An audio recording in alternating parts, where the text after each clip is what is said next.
Assalamualaikum warahmatullahi wabarakatuh. Selamat berjumpa dengan saya Lilik Puji Rustanti, CGP 05041 Kabupaten Demak dalam koneksi antar materi modul 2.1A8 pembelajaran berdiferensiasi.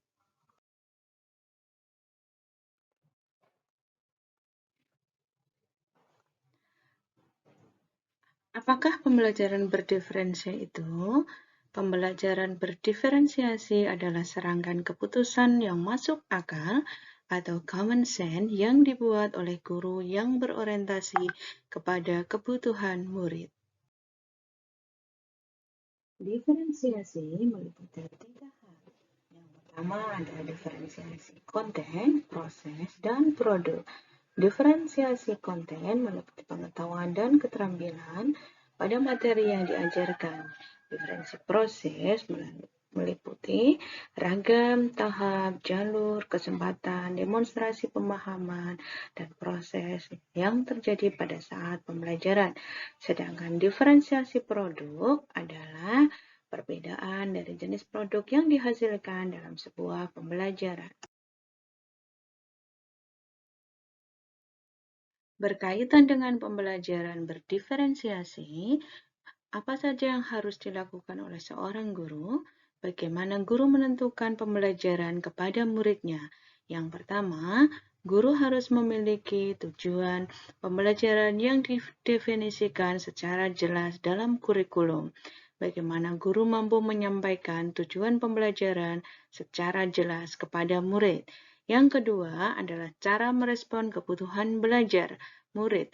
Bagaimana guru merancang pembelajaran agar mampu memenuhi kebutuhan belajar murid, misalkan untuk murid dengan kemampuan prasyarat yang masih rendah atau murid yang tuntas kemampuan prasyaratnya tentu berbeda dalam strategi pembelajaran yang digunakan, bisa pula dengan cara berbeda mengajarnya. Cara yang ketiga adalah dengan membuat lingkungan belajar yang mampu mengundang murid untuk belajar dengan semangat. Mengundang di sini adalah bagaimana guru mampu melibatkan murid atau membuat murid untuk belajar dan berusaha mencapai tujuan belajarnya.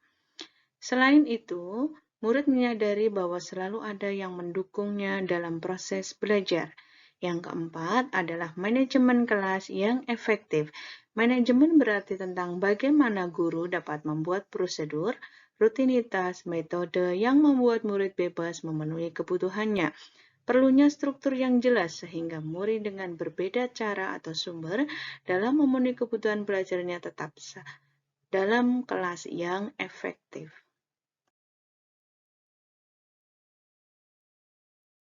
Penentuan belajar yang kelima adalah penilaian berkelanjutan. Ini adalah tentang bagaimana guru dapat menggunakan informasi atau data yang didapatkan dalam proses penilaian yang telah dilakukan untuk digunakan menilai kemampuan murid, mana yang masih perlu banyak membutuhkan bantuan, dan mana murid yang mencapai tujuan belajar yang sudah ditetapkan.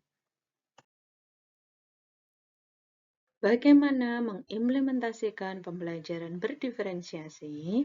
Maka penting pada bagian awal seorang guru mengidentifikasi kebutuhan belajar murid.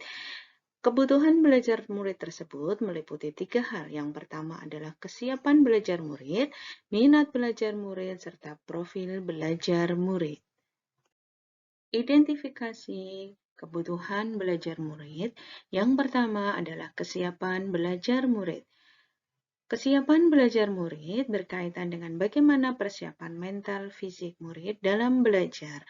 Misal, seberapa mandiri atau tergantungnya murid pada guru, atau seberapa cepat atau lambatnya murid dalam menerima penjelasan atau arahan guru.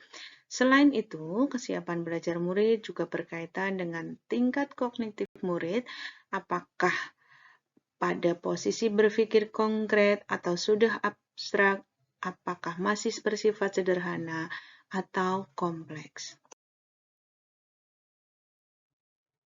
Yang kedua adalah minat murid. Minat berkaitan dengan motivasi atau kesenangan murid.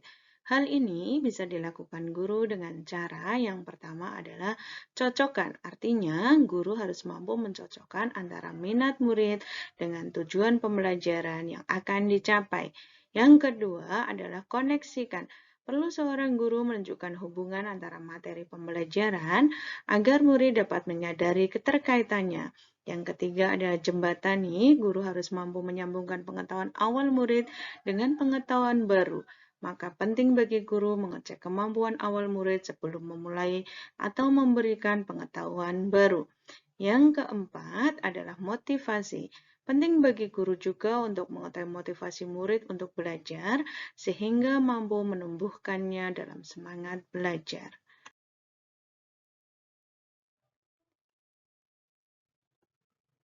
Profil belajar.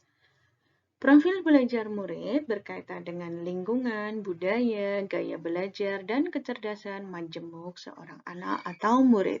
Dengan mengetahui profil belajar murid, guru dapat menentukan strategi atau cara yang pas dalam membuat skenario belajar. Dengan mengetahui gaya belajar murid, seperti murid yang lebih suka belajar dengan cara visual, guru dapat menampilkan berbagai gambar visual yang membuat murid bersemangat belajarnya. Atau murid dengan gaya belajar auditori, maka bisa disediakan sumber belajar dengan penjelasan dari guru. Mengetahui gaya belajar murid sangat penting agar guru dapat menentukan cara yang tepat dalam mengajar.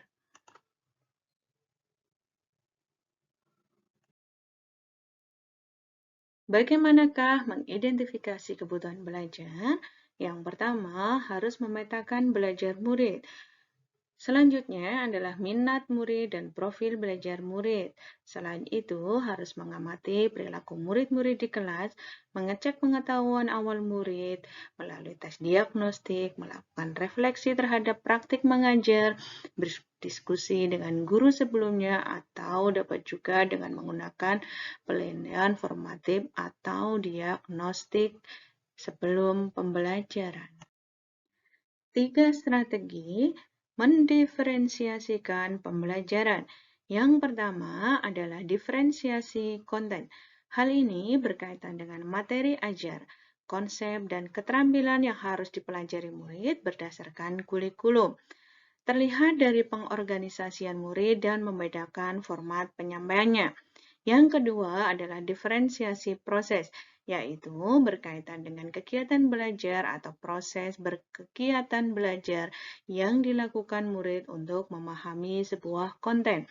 Jika strategi ini dilakukan, akan nampak proses pembelajaran yang dijalani murid akan berbeda. Yang ketiga adalah diferensiasi produk, yaitu berkaitan dengan produk yang dihasilkan atau karya yang dibuat oleh murid. Strategi ini akan terlihat dari bagaimana membedakan produk hasil belajar. Dari produk tersebut akan tergambar apa yang dipelajari oleh seorang murid.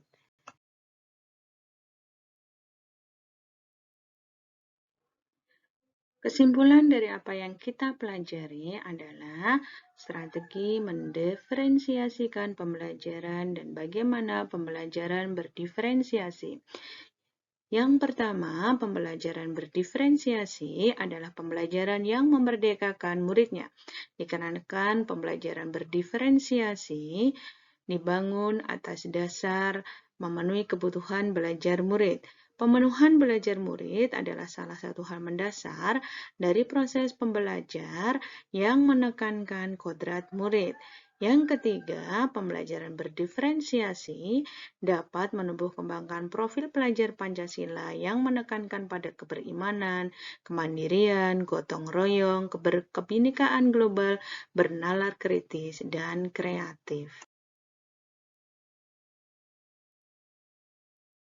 Bagaimana keterkaitan modul ini dengan modul lainnya? Seperti kita ketahui, Ki Hajar Dewantara berpendapat bahwa belajar merdeka atas diri sendiri adalah meliputi minat dan bakat siswa yang harus merdeka untuk dapat berkembang seluas mungkin. Konsep yang dibawa Ki Hajar Dewantara ini bagi bangsa diharapkan dapat terus dikembangkan sepanjang zaman dalam membangun pendidikan Indonesia. Yang kedua adalah kaitannya dengan peran dan nilai guru penggerak.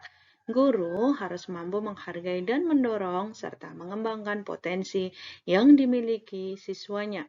Dengan demikian, guru harus dapat melihat bakat, minat, potensi, motivasi belajar, kemampuan sosial, emosi, gaya belajar, berkebutuhan khusus, latar belakang budaya, norma, nilai, dan pendukung lainnya, serta lingkungan siswa. Kaitan dengan budaya positif. Memberikan kebebasan berkembang, bertanggung jawab, mandiri, kreatif, dan inovatif dapat memaksimalkan setiap potensi adalah wujud pengembangan kepribadian yang dimiliki oleh siswa atau murid. Dengan arahan dan bimbingan guru, maka akan terbangun manusia Indonesia seutuhnya yang mencerminkan profil pelajar Pancasila. Pembelajaran berdiferensiasi adalah wujud pengembangan kepribadian, pengambilan keputusan yang dilakukan guru sebagai upaya pemenuhan keberpihakan pada murid dan pengembangan budaya positif diri dan kelas. Demikian koneksi antar materi pembelajaran berdiferensiasi. Terima kasih, salam bahagia. Semoga Allah selalu membersamai. Wassalamualaikum warahmatullahi wabarakatuh.